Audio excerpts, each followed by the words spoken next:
when, during his last voyage to the Americas in 1502, Christopher Columbus landed on what is now Honduras.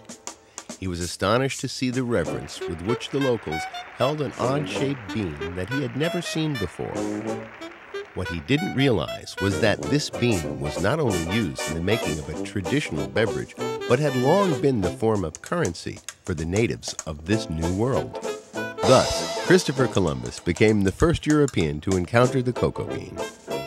But it wasn't until almost 20 years later at the court of Montezuma, the Aztec ruler of Mexico, that Hernan Cortez was served oxatil, a bitter cocoa bean drink. The Aztecs prized this drink, believing that it not only cured stomach ailments and dysentery, but was an aphrodisiac too. They liked to drink it in its naturally bitter state, even seasoning it with hot chili peppers.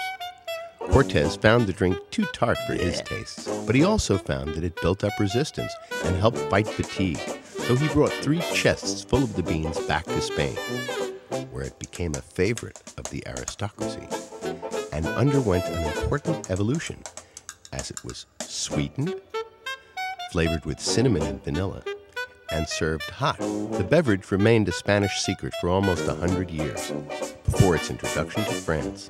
Then, in the 17th century, a Frenchman opened a chocolate house in London, and soon drinking chocolate was all the rage of the wealthy across European capitals.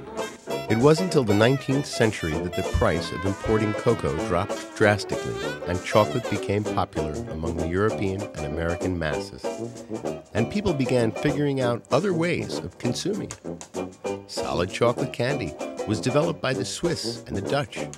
Pretty soon, everybody was eating it. Nowadays in America, annual production of all chocolate-related food is about 1.2 million metric tons, or about 11 pounds per person. That's a whole lot of M&Ms.